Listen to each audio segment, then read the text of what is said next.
Maria's living in time with some street trash, and the Babygirl's being a real pain to Nosferatu. I'm Van Connor. And I'm Adam Ball, and this is Offscreen, your 7-day guide to everything movies. Boom. Groovy. Hello and welcome back to Offscreen then. We've been off for like 3 weeks. Yeah, we have in a brand new year now.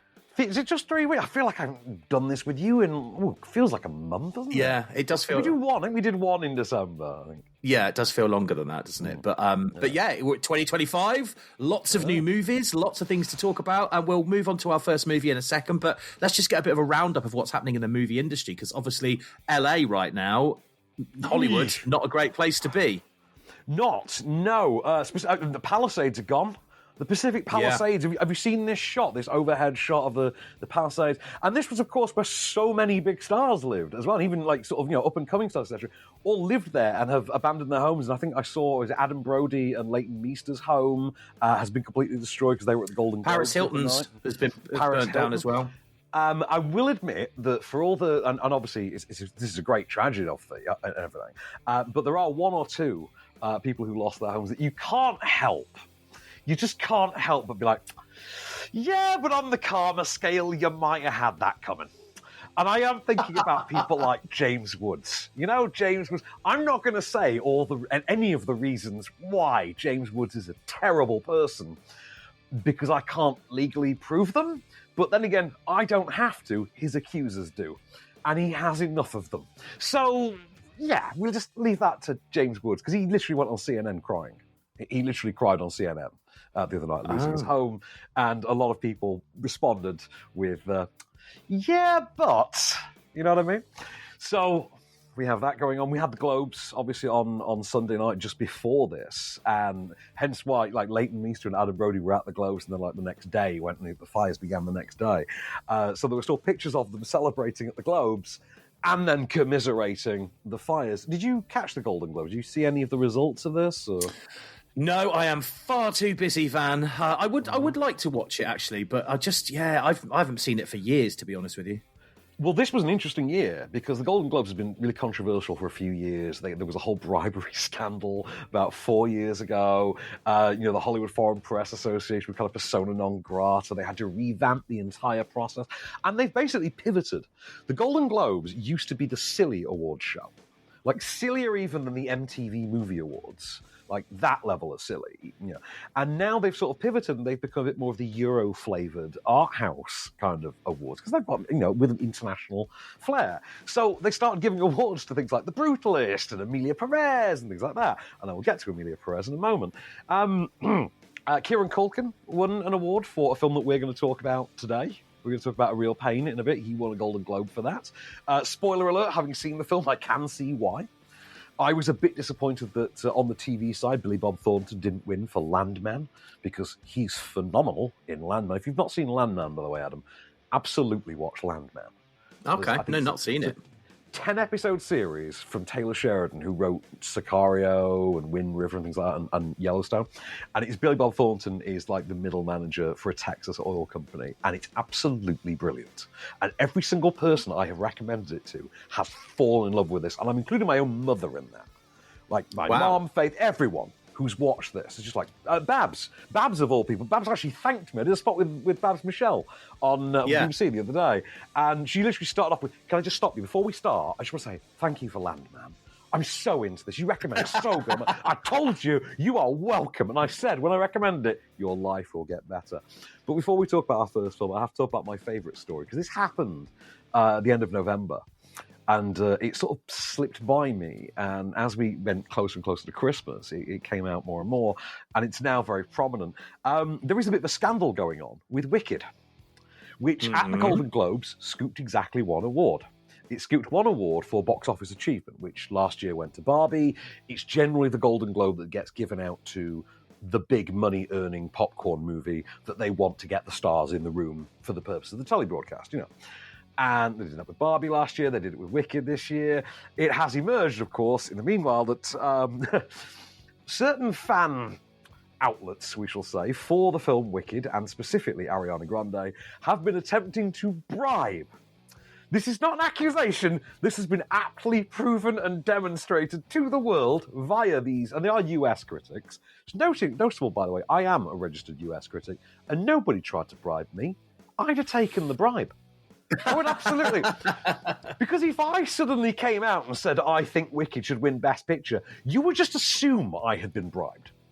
So it would have been easy money. Yeah, victimless crime, that one, isn't it? No one would have believed me, so it would have been fine. You know what I mean? No one would have bought it. But yeah, so they were sending this one email. They just changed the name at the top to whichever critic they were sending it to, you know, for their voting purposes. And it was, we think that, because, in fact, let me read you out my favourite parts. I actually pulled it up. Okay. So, I did have it there. My very favourite one of all of this, hang on, it's on my screen here. We think the film's importance merits many nominations at this year's ceremony in categories like Best Film and Best Director, but most importantly, the spellbinding performances from the two female leads, Cynthia Erivo and Ariana Grande, the latter being an international music mogul and top-selling artist that made a recent venture to acting in a role that she has prepared all her life for. Miss Grande has been characterised as the heart of the film by many critics, and we would like to ensure a nomination for her in the Best Supporting Actor category. They then go on to offer a, quote, up to 4-figure bribe in exchange for where they rank Wicked on the ballot. Look, if you want to give me a couple grand, I'll put it in the number one spot. No one's going to buy it. It's fine. And like I say, victimless crime. But this is, and I find this hilarious, the thing that Marvel and Disney have been accused of doing by DC edgelord idiots for 15 years now. It was always nonsense. It's finally happened. And it was Wicked that did it. Incredible. Wow. What a time to be alive. So yeah, another year of movies beckons. Tons of fun to come. We've got some great action movies to talk about. We've got some great horror movies to talk about this year. Animated movies. Some comic. We've got Marvel movies. Comic book movies are back. We only had one Marvel movie last year. We only had Deadpool last year. We get 3 this year. You know, and on the streaming side, Daredevil's back and more Star Wars. Oh, do you know what? If it wasn't for Wicked Part 2, or Wicked for Good, as it's apparently titled, I would say it's going to be a good year. But anyway, let's talk about them. We're going to do something strange, actually, this week. I've ordered all the films that we're going to talk about in chronological order of when they were released and when I saw them. So I'm literally walking through my past 10 days as we do this week's show. So let's start with New Year's Day, because we've got the first 2 were released on New Year's Day. So, kick us off, sir. What have we got first? Right, well, we are going to start with Nosferatu. And yes, I said it right for once. You did. It's I don't know a lot about this one, to be quite honest with you. I know it's sort of a dark fantasy horror vampire movie, and that's kind of my knowledge on it. Right, so Nosferatu, the 1922 version, is the best-known silent film, iconic. I saw it at Halloween at the Prince Charles Cinema. Awesome experience. Silent movie. We had a live score accompanying it, which was tremendous. So I had the film fresh in mind when I saw this reimagining, as it were, from Robert Eggers, writer-director Robert Eggers, who gave us The Northman, gave us The Lighthouse. He's very much a film bro. Auteur fave, has now reimagined what was effectively always the knockoff B&M version of Dracula. That was always what it was. It was Dracula, but all the characters were renamed. So Dracula became, instead of Count Dracula, he was Count Orlok. You know, instead of Harker, it was Cutter, for instance, things like that. And effectively the same story. The real estate agent gets sent to the remote castle to do a deal with this mysterious count who wants to buy property in the estate agent's local town. And before he can return, said count has set upon psychologically bewitching, sort of psychically bewitching our lead's, grand love, his fiancée to be, who is played for the screen here by Lily Rose Depp, daughter of Johnny. The Count is played by Bill Skarsgård, Pennywise from It. Also, unfortunately, the most recent Crow, which, if you've not seen it, Adam, never ever do. And our lead is played by our very own Nicholas Hoult, soon to be Lex Luthor. Nicholas Hoult, that's something we've got to look forward to this year as well. Nicholas Hoult's going to be Lex Luthor in July. Can't wait. Awesome. I'm going to have a great birthday this year. Thank you, James Gunn. So, that's the setup. It's dark, it's creepy. It's Dracula from the guy that gave you The Northman. Have a listen. I have seen things in this world that would have made Isaac Newton crawl back into his mother's womb. We have not become so much enlightened as we have been blinded by the gaseous light of science.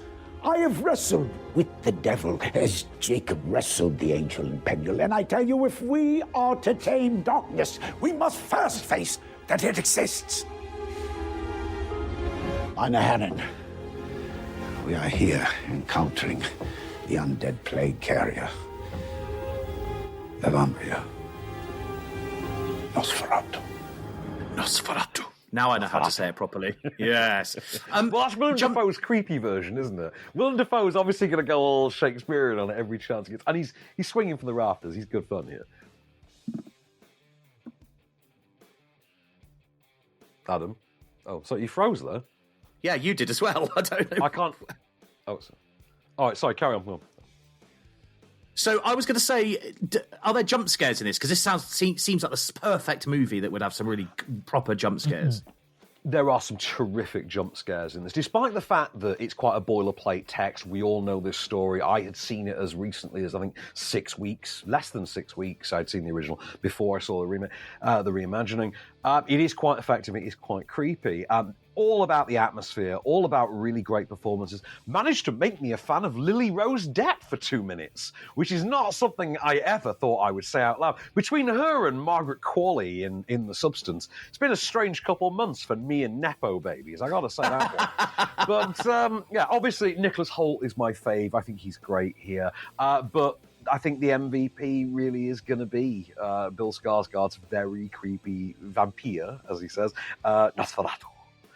Who is just like no other vampire you've ever seen. He has understood the assignment, and he has found a way to do something wholly original with the vampire. It's Dracula-ish, but it's got a very unique spin on it. I think you will love this. I know we're pushed for time, but I will say Nosferatu, what a film to start the year on. This thing is a certified banger. Absolutely go and see this. And if you can, see it projected on film, biggest screen you can, best sound system you can. Just premium the experience, definitely. Well, it's already out in cinemas for you to go and see whenever you like, so just look for Nosferatu. Right, we're going to move on. We've got Babygirl in a moment, and the next movie that Van watched after Nosferatu, We Live in Time. We'll see what he thought next. Stay there.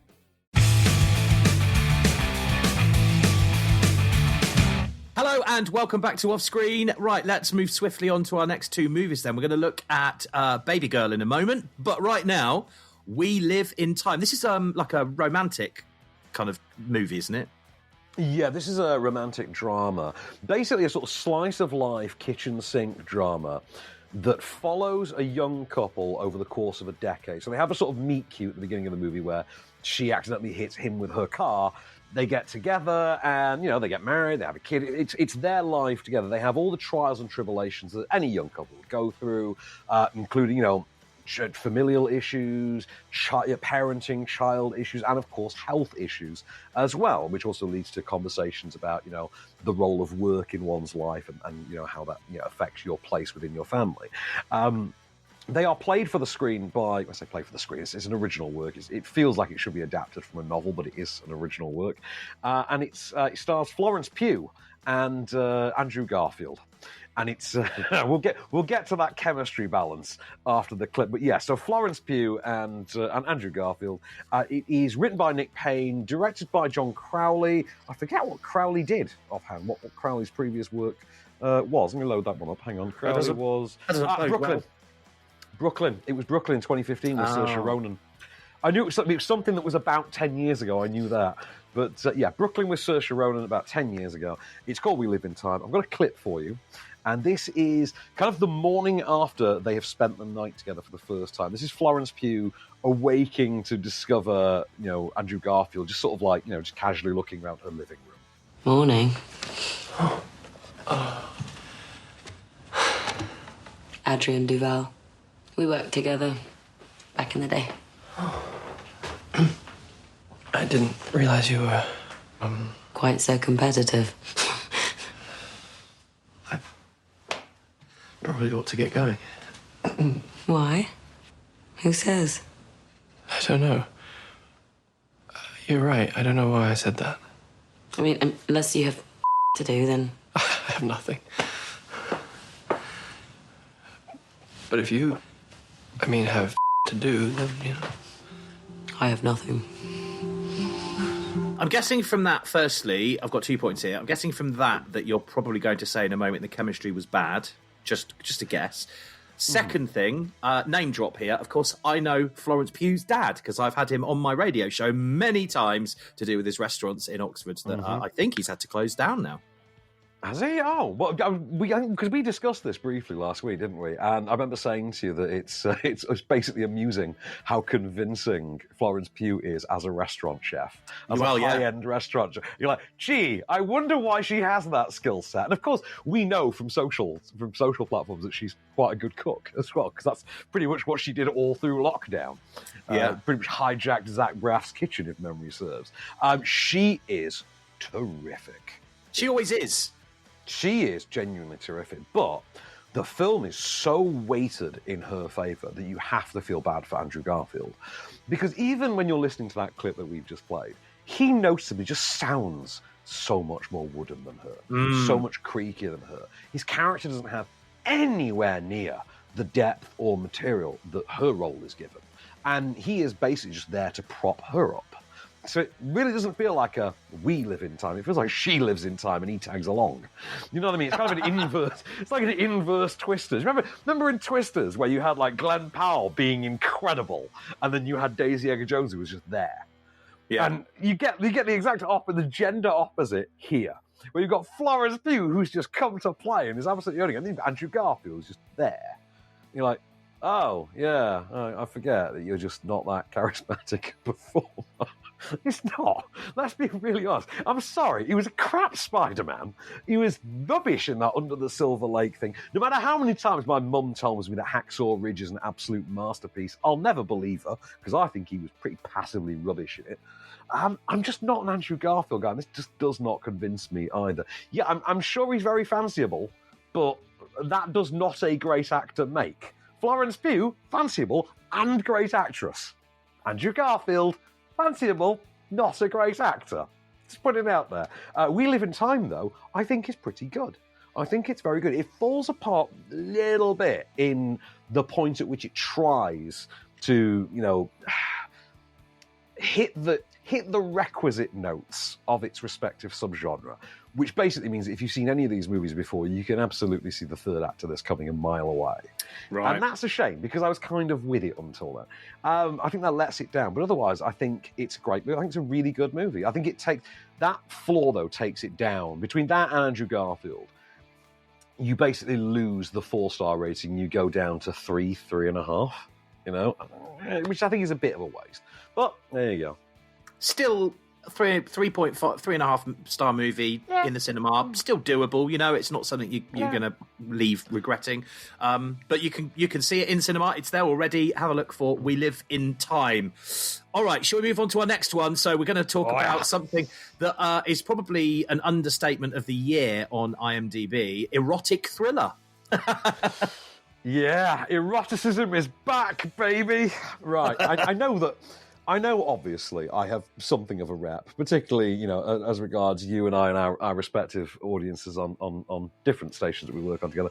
I obviously have something of a rep of being a bit of a hedonistic perv. But I was very much, regardless, looking forward to this film. And I've been looking forward to this film for about a year since I heard about it. I am so happy this movie is here. So, new movie from Helena Rain, who previously wrote and directed Bodies, Bodies, Bodies with Pete Davidson about 2 years ago. And I think before, I forget when it was before that. No, I remember Bodies, Bodies, Bodies. It might have been The Innocents or something like that before that. But this stars Nicole Kidman and Harris Dickinson. Harris Dickinson was the lead in The King's Man, the Kingsman prequel with Ralph Fiennes. Yes. And obviously Nicole Kidman is, Queen Nicole, face of AMC cinemas. This is the story of a high-powered CEO of a robotics company. She's kind of a visionary who automates warehouses and things. We're basically led to believe that she's the woman who came up with the idea to automate Amazon, for instance. And she gets a series of new interns, a new influx of interns at her company. One of them is Harris Dickinson, who's like a 23-year-old, who looks like Harris Dickinson. And she immediately finds herself kind of captivated by him and drawn under his spell. But being the sort of uptight power figure that she is, quote-unquote boss bitch would be the term, This, of course, doesn't really sit into that kind of an image.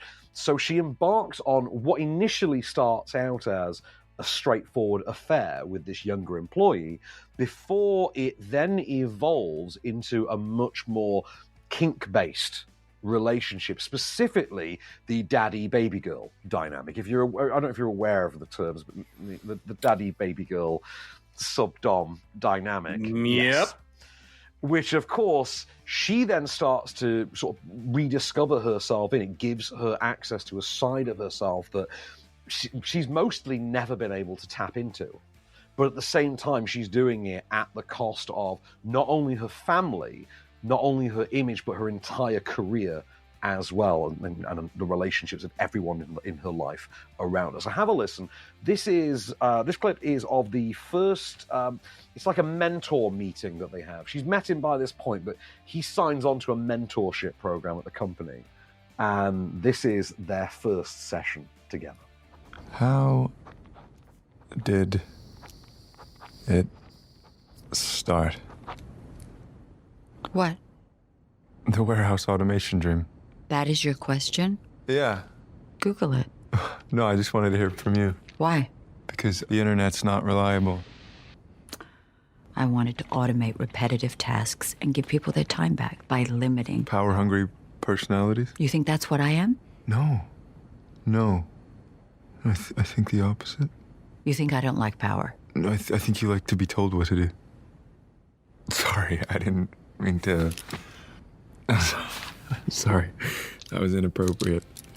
So I think we can safely say, don't take your nan to go and see this. Yeah, this ain't one to take Granny to. No. It is filth. It is absolute filth. I loved it. Rate it against 50 Shades. Oh, massively better than 50 Shades.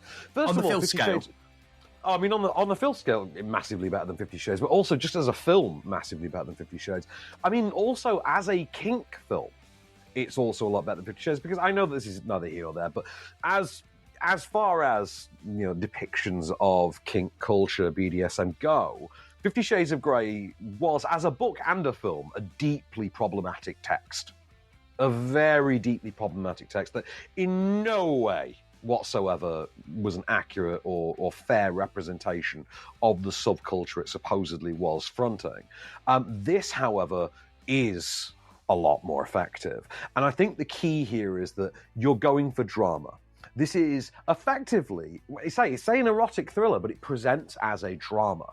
It could also be seen as an action thriller, but instead of action set pieces, there are sex scenes. And those sex scenes play with all the weight of a grand, massive building explosion action scene. And it is profound in that way. Nicole Kidman is tremendous in it. She is absolutely fantastic in it. I can see why she has the awards buzz that she does, although it's a shame that quite clearly Demi Moore is now going to walk away with this awards season. So I do think it's between those two, though. I did think before this awards season began, I remember saying to you, it's going to be Mikey Madison from Anora, like she's getting Best Actress this next year. It's going to be Demi or Nicole. It's going to be, Battle of the 90s Queens at the awards for Best Actress this year, which, fair play, I'm down. Harris Dickinson, though, I think does very well, but my scene stealer here, my MVP of the whole thing, is Antonio Banderas, of all people, who plays Nicole Kidman's husband, and plays the role in a way, both physically and performatively, that I've never seen before. For one thing, he's put on a bit of weight. He's sort of gone a bit schlubby. To give him sort of that sedated husband kind of, to add a sort of a beta quality to him. And you wouldn't think that Banderas could pull that off because, the man is freaking Zorro. You wouldn't think he could pull it off. But he does. It's a Banderas that I've never seen before. And I think it's really impressive that he can do something. I expect that Nicole Kidman will whip something new out of the bag because she always does. She's one of the most impressive actresses going. I mean, I think it was mentioned at the Globes the other night that she's been nominated for 20 Globes in her career. Wow.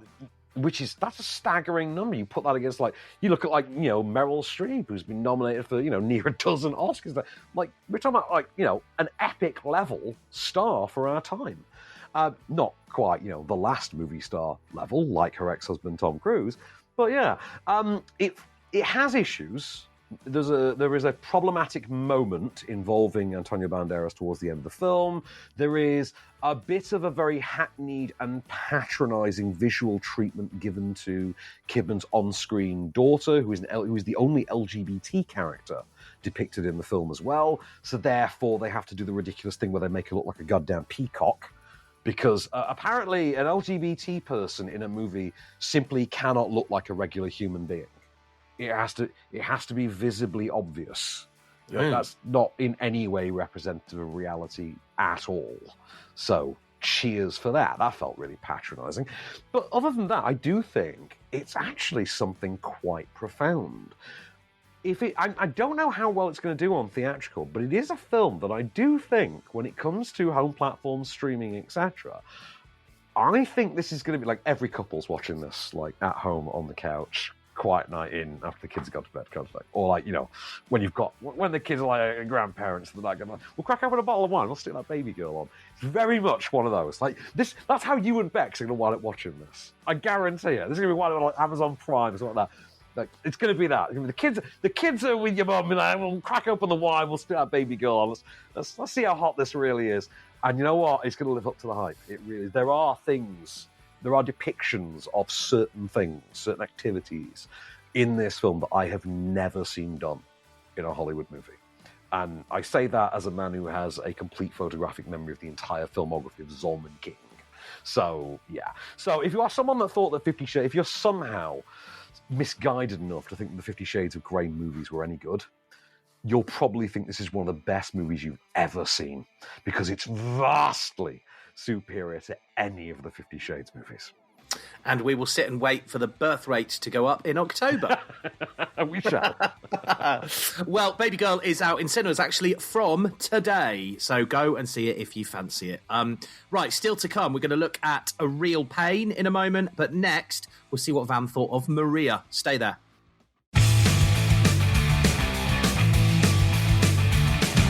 Hello and welcome back to the show. We've got two more movies to look at now. We're going to look at A Real Pain in just a second, but right now it is a period drama with Angelina Jolie. It's called Maria. Van, it's over to you. So yes, this is a biographical drama centering around the opera singer Maria Callas, and specifically the final 7 days in the life of Maria Callas.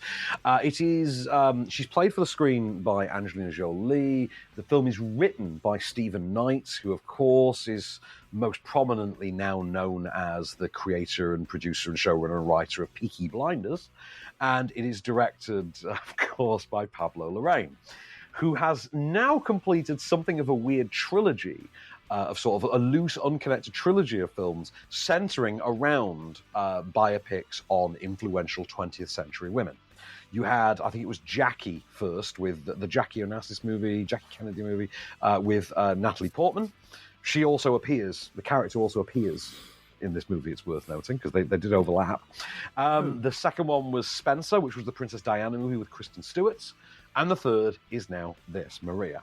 So, iconic opera singer being interviewed by a journalist in the final 7 days of her life in the 1970s. The journalist is played by Cody Smith-McPhee from Elvis, X-Men, and the X-Men prequel movies where he was Nightcrawler, and I think it was Dawn of the Planet of the Apes he was in as well.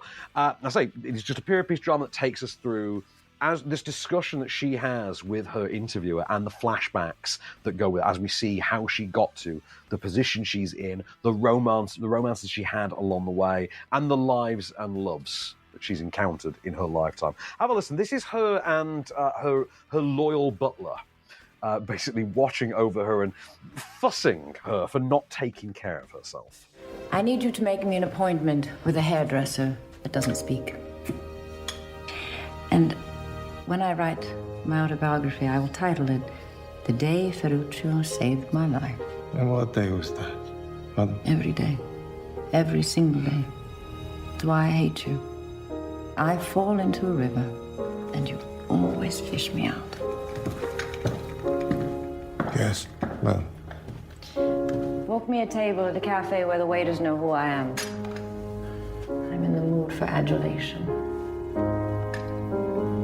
I mean, not everybody knows who Maria was. I didn't. So I'm guessing. Exactly. There you go. So I'm guessing that there was a reason to tell this story. I mean, are we allowed to know how she died? Because obviously it's a biography, so everyone knows anyway. Or is that going to ruin the plot for people that don't know? I mean, she was sick and she didn't look after herself. It's the short version, and the movie literally opens with her death. It's worth noting, and then we sort of get the flashback to the 7 days. Right. That come through there. You can hear in the clip as well Pier Francesco Favino as the butler, as the loyal sort of footman / manservant / houseman / housekeeper, driver, etc. Right, it's fantastically directed. It has to be said. Pablo Larraín is a great director. I have to say that he deserves our respect as a director. You can't pick a project for toffee. And the script on this thing is garbage. You could hear that clip. I mean, you could hear what was said in that clip. And it's all like that, and it's all that tone, and it all sound. The score is like that, the energy is like that, all the way through. And when I say all the way through, I mean all 2 hours and 4 minutes of it, and you will feel every single one. Put it this way: the movie literally opens with the sort of the discovery of her body, and then it sort of cuts away to Angelina Jolie in black and white, straight to camera, as I am to you right now, singing opera, whilst what looks like a perfume commercial is played over the top of it.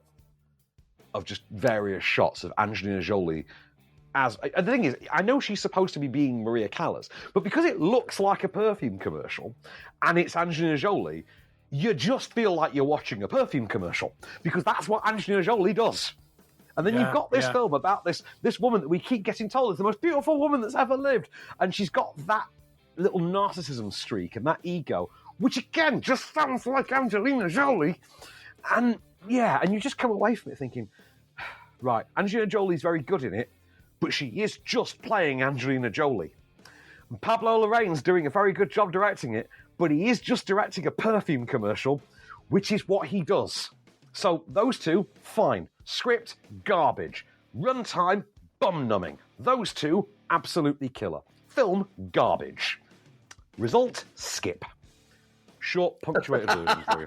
Yeah, there you go. That's how to cut to the end as soon as you possibly can. I should start doing that more. Should I just start bullet pointing all my reviews? When it's the bad De Niro, De Niro, great. Pacino, crap. Film, rubbish. It'd be easy to quote you on front covers, wouldn't it? If that was the case, they wouldn't need to ask me for pull quotes, would they? Yeah. Well, there you go. Skip is your advice from Van. If you do think of watching Maria, you can from today because it's out in cinemas. All right, then we are now going to move on to A Real Pain. So this is a comedy, isn't it? This one. Yeah, kind of a dramedy type thing. It's kind of. Imagine. Do you ever see The Trip with Rob Brydon and Steve Coogan? Where they play themselves. No. They play themselves and they go on like a restaurant tour of Europe. And it's just them kind of playing fictionalised versions of themselves, just hanging out and trying food. They made 3 of them, strangely enough. They were a TV series and then they, sort of like a 6-part BBC series, and they edited them into movies. But this is sort of halfway between that and a Woody Allen movie. And it's written and directed for the screen by Jesse Eisenberg, who also stars in it. He stars opposite Kieran Culkin, who won the Golden Globe for this. And they are 2 cousins. They're relatively about the same age, sort of late 20s, early 30s types. They're both quite neurotic-y, New Yorker, kind of types.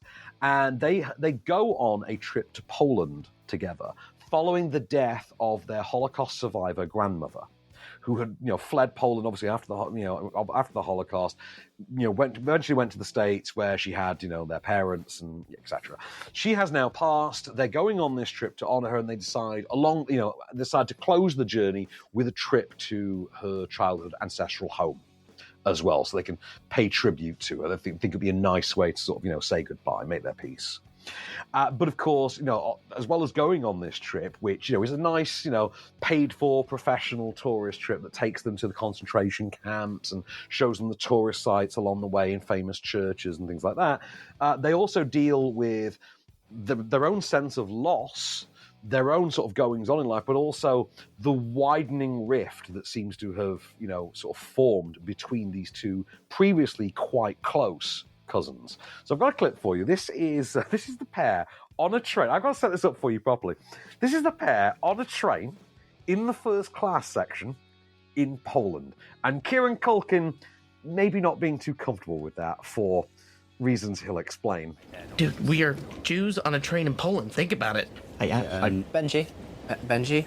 Yeah. You're all right up there? Yeah, sure. I mean, it's, to be fair, fascinating. No, I mean, I just feel like, sorry. Okay. Is anyone else, like, feeling this right now? Feeling what? Like this creepy feeling that, like, we're like royalty on this train? I mean, does no one else see the irony here? Jesus. Like eating fancy food and sitting up here when 80 years ago we would have been herded into the backs of these things like cattle.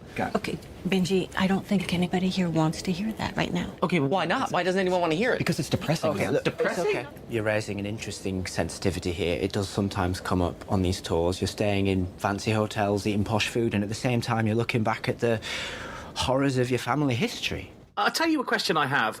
Does Jesse Eisenberg in this still have that intellectual, slightly awkward persona about him? That is just Jesse Eisenberg. Well, yeah, that's what I was going to say. That's exactly what I was going to say. That's Jesse. That's the thing, right? For both of them, they're both terrific in this. It's worth noting as well, the script is very good, the direction is tight. Eisenberg handles both of those very well. Now, I don't know offhand if I've seen a movie he's made before. I haven't actually checked that. But both of the our leads are very much playing to type. They're playing to their specific archetype. So you can hear Kieran Culkin playing Kieran Culkin, which I have an asterisk on that I'll get to in a moment. And you have Jesse Eisenberg playing Jesse Eisenberg. He's the same neurotic. The only time Jesse Eisenberg ever played anything different in his career was when he tried to be Lex Luthor. And even then, he still played him as Mark Zuckerberg for some alien reason. Yeah, anyway. Yes. Yeah. Culkin is fantastic in it, and he so deserved that Golden Globe. If I have a note about that, and I really don't have a bad thing to say about the movie.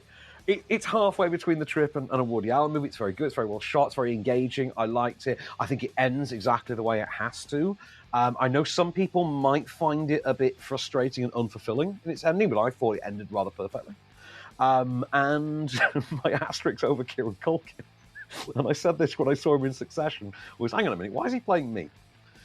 And then I saw him in this, like, wait, is Kieran Culkin just going to keep playing me for his whole career? Is that it now? Because he's kind of the obnoxious stoner. And that's his character in this. He's the obnoxious, wise-ass stoner. Like, And I literally text my friend Calvin. I went, I'm watching this movie, and I think they've just made a movie that just depicts you and I in Poland. It's like, why? I went, because it's about an autistic and a deviant stoner. He went, yeah, okay, when you put it like that, yeah, absolutely. So fair play. But I think it's very, very good, though. I think, in particular, the scene in which they actually do, it's only a very brief scene where they actually do visit the concentration camp, I thought was really well done. I thought that was actually really fantastically well done. It's a film I would look forward to seeing again, actually, and it's not the kind of film that you would suspect that you would say that of. It's a small, quite cute, charming little film. It's it's moving, it's funny, it has moments of levity in as often as it has moments of aggression.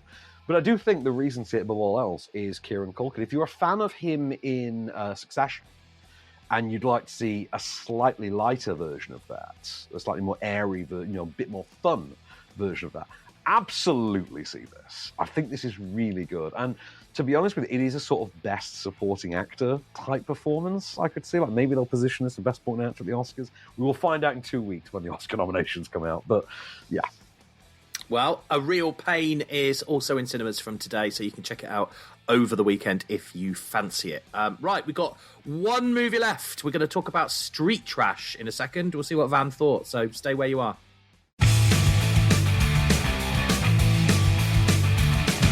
Hello and welcome back to Offscreen for one last ride then. If you're homeless, you're probably not going to like this movie. We are going to talk about Street Trash. From all I can gather this is about a group of homeless people who are trying to fight for survival for someone who's trying to kill all the homeless people? Effectively, yes. Now, here's the weird thing. It's actually a sequel. This is actually a sequel. Didn't know that. So, Do you remember in the late 1980s and to a lesser extent early 1990s, the phenomenon of the Melt movie? Do you know about this? No. It was it was late 70s, basically through the 80s, more than that. It was a phenomenon when special effects makeup artists like Tom Savini and people like that discovered the effect to basically melt flesh. How they could make that work. Famously, if you think about the first Indiana Jones movie, the end of the first Indiana Jones movie, when they open the Ark and all the skin melts off. Yeah. It was that effect. And then we started making entire movies around this effect. And you wound up with things like, Toxic Avenger, and even things like RoboCop incorporated it. Like, famously, the very first RoboCop ends with a meal and the toxic waste where he starts melting and he just basically gets driven through and detonated. It was a thing in the VHS era, the Melt movie. And one of them, very famously in 1987, was a movie called Street Trash, which, by its writer's own admission, was specifically written to intentionally offend just about everyone. And it was about a sort of bodega owner who found a case of booze from Prohibition era that was 60 years old and had gone off. And he started giving it to the homeless. And it turned them into mutants and killed them. And that was what it was. We've now got what we would now refer to as a requel or a Lega sequel, set decades later, this time in South Africa, in Cape Town in South Africa.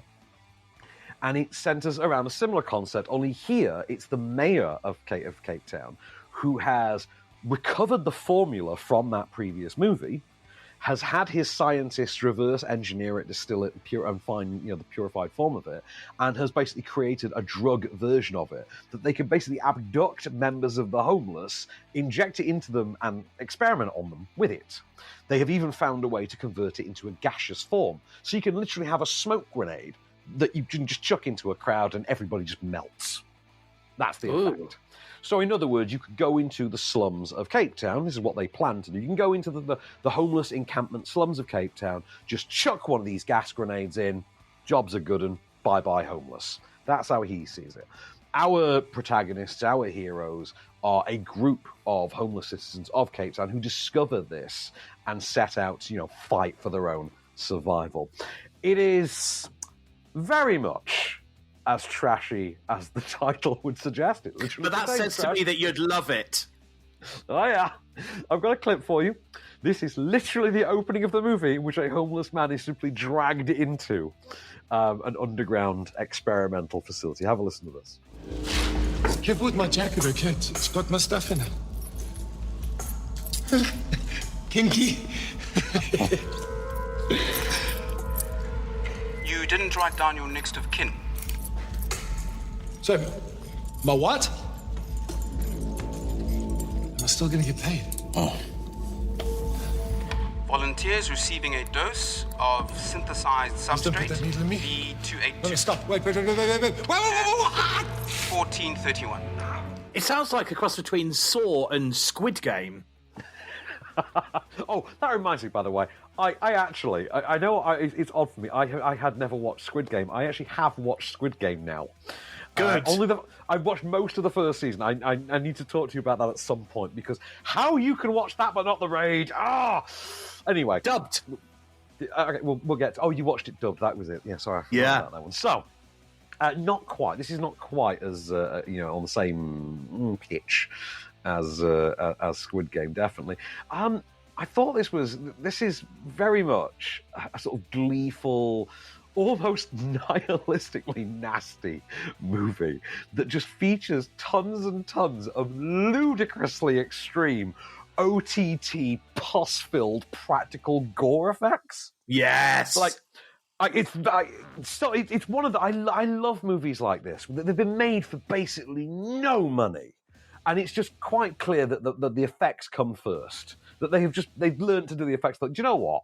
We've got the same effects down that they did in that. It's kind of like in that Street Trash in the 80s. Let's just do a sequel to that with it.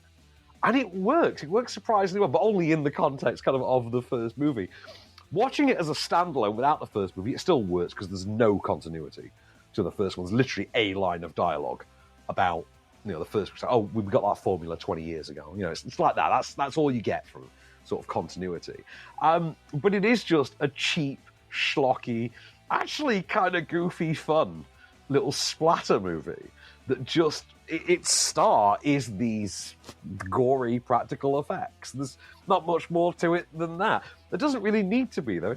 It's a bit of fun, and it's quite tight and tidy. It's also like 80 minutes, 84 is it?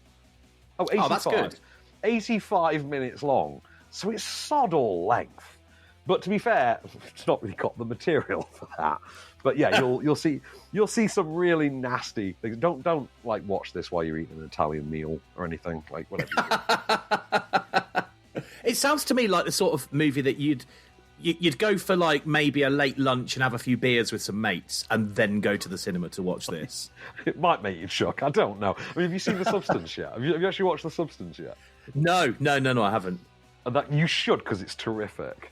But this is kind of like that in that you just think, I don't know if my stomach feels really good after that. You know, it's one of those movies. I mean, well, if you want rubbish, but it's fun. You know what I mean?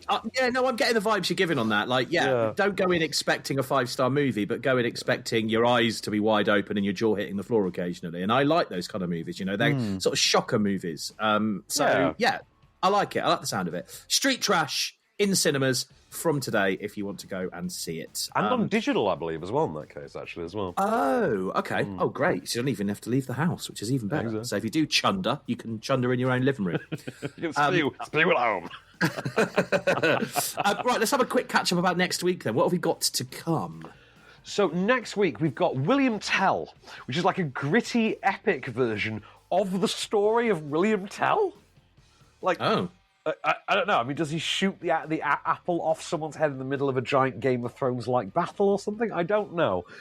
We've also got, and I'm very much looking forward to this, Emmanuelle, a reboot of the 1970s erotic film series, which famously led to one of the great sequels of our time, Emmanuelle 4, Emmanuelle in Space, which... Yeah, you had to be there.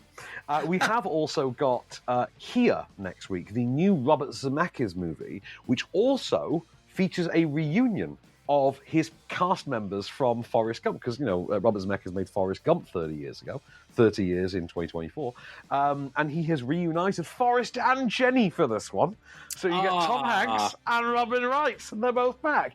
Do you know the premise of this movie? No, I haven't seen anything about it. So Here is where the camera stays in one spot for all of human history.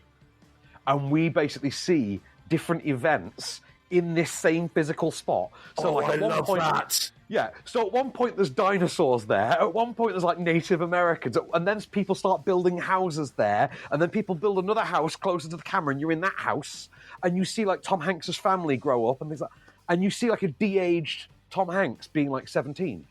And what a great premise for a movie. I love that. I thought you'd like that one. That's why I got you. Yes. Yeah. Yeah, so no, we have also got... I was going to say, I'll be watching that this weekend with the link that you've got me. I look forward to your take on that one. Then I would imagine you're looking forward to this as well. The Bob Dylan biopic, Timothée Chalamet in A Complete Unknown, which was apparently a complete unknown at the Golden Globes as well, because it won NAFL. But there is talk about, you know, can he get an Oscar? I don't think so. I don't think Timothée Chalamet will ever actually get an Oscar, because, like, is Timothée Chalamet actually that good? Is he? Or is it just that he's kind of a cute little twink? Is that really what it is? Is it could be the eye candy. I think it's just that women and gay men love him. I think that's what it is. Because, I've never known anyone like be a Timothée Chalamet fan outside of, but he's so dreamy. So, yeah. And one that I'm absolutely dying to see next week. The return of director Lee Whannell, who his previous film was The Invisible Man in 2020 with Elizabeth Moss. He has now taken on another classic Universal horror character. We are getting his version of the Wolfman next week, which I cannot wait for. That is going to be banging. I'm really looking forward to next week's, actually. There's a few on there that I'm looking forward to hearing from about. You want the link for Emmanuelle, don't you? That's what it is. Yeah, probably. I wouldn't mind it. I'll get you a link. Maybe watch it on a night when Bex is out. All I'm saying. Probably a good idea. Maximum effect. Movie of the week, I can't really call it, actually, to be fair. I don't know what you would name movie of the week this week. I'm going Babygirl. I mean, it's between Nosferatu and Babygirl, like, to be honest. But they're very different films, but they're both as good. I mean, in fact, it's probably Nosferatu because it's better, because it's so well made. It looks so good. It's so unique. It's so effective. Babygirl's very, very cool, but I think there are more holes in Babygirl than there are in Nosferatu. Even though I think Babygirl's terrific. Okay, well, there you go. There's the verdict. That is all we've got time for this time round on Off Screen, but we will be back next week, of course. Until then, I've been Adam Ball. I've been Van Connor, and we shall return.